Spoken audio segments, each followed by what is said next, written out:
Hi, thanks for watching and welcome to the very first episode of Poms on a Plot. I was trying to get it to a really high standard, so sorry it took so long. I've been using things like GoPros, which kept running out of battery, wireless mics when I've discovered that you couldn't hear me properly when I was too far away from the GoPro, drones to get better shots. So if you're looking for continuity, there's absolutely none of that because I had to record it over weeks and weeks and weeks to get just 10 minutes of video together. I've been pushing iMovie to the maximum in terms of editing as well. So soundtracks are going to be a bit whatever's there for free, ultimately. So other than that, that's why I'm doing a little piece from here. Just to let you know there might be a couple of sound issues. Hope it doesn't spoil it for you. And we'll get better as we get through these teething issues. Hope you enjoy it. Okay, so the boundaries of the property run in a diagonal right away down to the road at the bottom, along the main road at the bottom, and then back up the driveway, all the way up the hill, back to the house. So after renting for a long time here in Australia, one of the few benefits of that is that the maintenance is taken care of for you, or it's very easy to outsource that. But what do you do if you hate gardening and you spend every single cent that you own on a house? Well, I came up with a plan. I should do it all myself.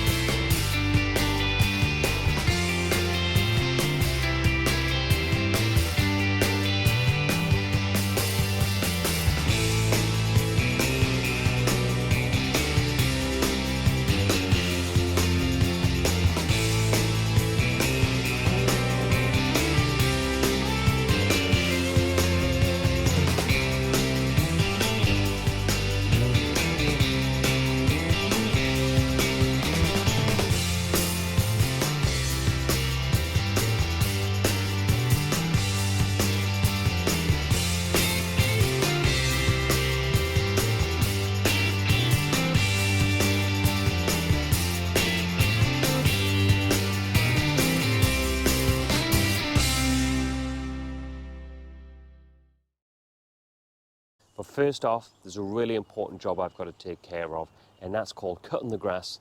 So let's have a look at these machines and get started.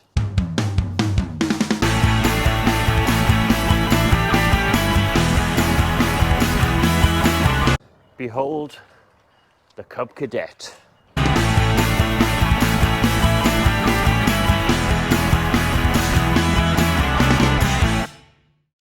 So these came off the house.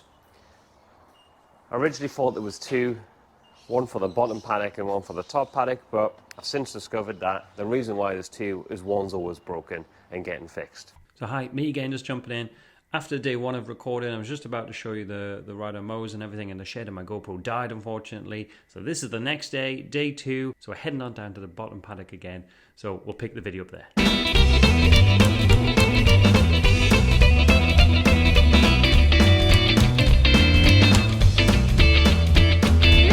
Okay, so day two, back down in the shed again. Open it all up, and you don't often see many spiders in Australia, and often when I do find them, the dead huntsman, which is my favourite variety of huntsman. But when you do see spiders, they're pretty big, and look at that one with its tiger stripes on there. No idea what that is, but I'm just going to leave him to his own devices. So Anzac Day today here in Australia, beautiful day out here, and we're going to do a bit of mowing. So as I mentioned, these are the two ride-on mowers that I got, and I had to learn about them from scratch. Let's just walk you around them quickly.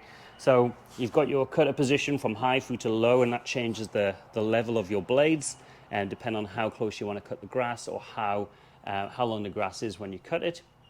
Especially helpful as well if you need to lift it over certain obstacles on the ground as well. Then we've got the brake, we've got the forward and reverse positions here. The reason why I'm not calling it as a throttle, because the main difference is probably here where you set your throttle position. That maintains a certain amount of RPM, and then you can just use the forwards and back, basically accelerate and brake as required. And then you've got a choke, so pull it out to start it for extra fuel. Park and brake to hold it on a hill. Actually got cruise control, which is really handy if you're just going up and down on the same gradient, back and forth. Saves you having to press the accelerator all of the time.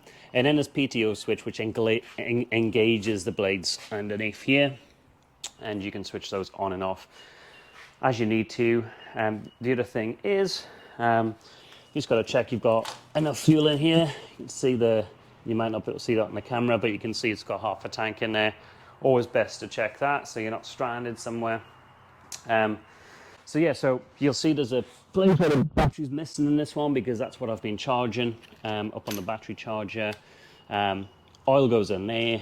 I did order a tune-up kit for these off Amazon, so oil filter, fuel filter, air filter. I've changed everything so far other than the oil, and that's because I can't find the sump plug to drain the oil properly. So yeah, so we're going to get the battery in, get this going and start mowing in a second. The other thing I'll show you is just what else came off the house other than the spider. So we've got a wheelbarrow, a couple of ladders, one over there. Don't know why there's so many ladders, but I guess you can never have too many of these things. A trailer which goes on the back of the ride-on, and I was using that to bring the bins down from the top of the hill all the way down to the bottom because the bins get picked up by the main road here.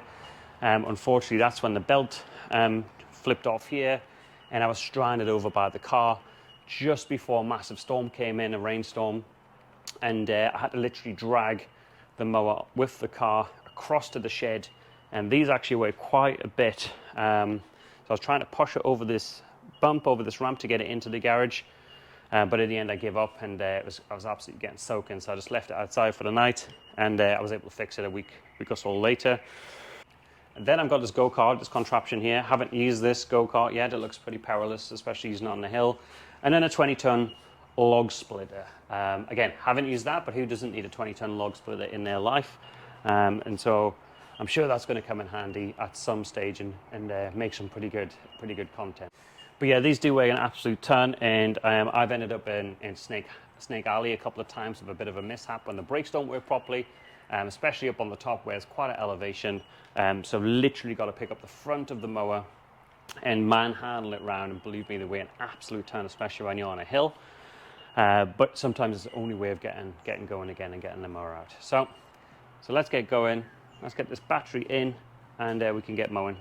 Okay, and just for you guys who are interested in this, the other thing I had to work out and find out how to replace is these ball joints down here. You turn and lock to lock quite a lot on a ride-on mower just to get around some tight corners to make sure you can cut to the edge. The previous guy that used to own these, it replaced them on one but not on the other, and that was because they were quite weak and kept popping out. So I had to go to a place called Central Coast Bearings Company, find the right bearings, get those, put those in, but thankfully it was pretty easy job in the end. Fix that. Okay, so now we've got the battery in place. This wasn't starting the other day because I think the battery was flat, so that's why I've had it on the charger. Let's get the keys. I'll show you the key. So it's the same bloody key that starts them up both, and no doubt it starts every single mower of the same size. It looks like you got it from Disneyland, or it looks like it opens little kid's diary, but that is actually the key. So key in, down here. Let's turn it on, and I should get a reading of the battery level, 12.6, so not far off the 13 that we need. Come down here, choke out, foot on the brake, and hopefully this will fire into life.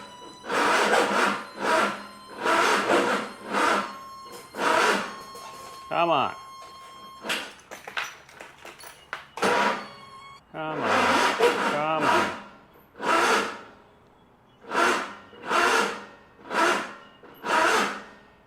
Okay, well there you go. Well, welcome to the joys of having two ancient ride-on mowers, and this one's just not starting, even though I can see the volts are pretty high. It's fully charged. There must be something else going on with it. Now I thought it was a battery, obviously not. So we'll have to switch over to use the trusty one. That's the one that's in service at the moment. So let's give this a go. Okay, so same thing again.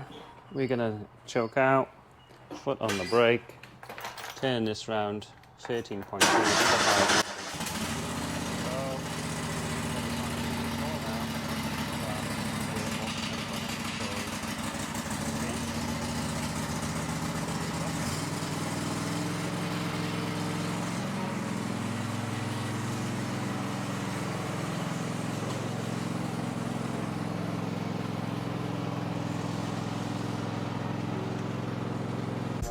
So when I need to mow down the bottom paddock, I need to cross this treacherous crossing on the bridge. It's just wide enough for the mower to go over it. So I looked for some scary music in anticipation of this on iMovie. It didn't have any, so we'll put up with this undercover theme for now.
So I just finished mowing, and I just put the mower back in the shed, and I just spotted a couple of things I just wanted to show you on the property.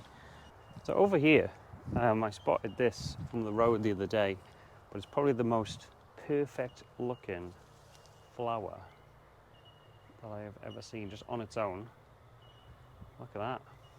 I'll have to look up what that is, but there's one there, and then you can see over there there's like 1, 2, 3, 4 growing out of the water there.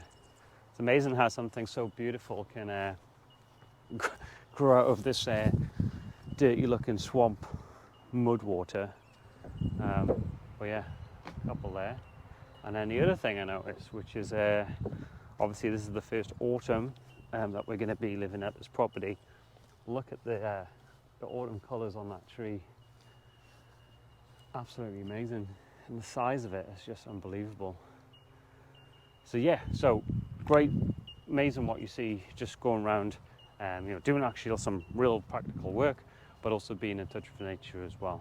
Hi, if you made it to the end, thanks so much for watching this far. I'm going to get more videos out, more content out, and it's going to be more update focused in terms of what's been going on around the acreage. There's lots of activity that I haven't shown you yet, and hopefully we'll iron out the sound and video teething issues as well along the way.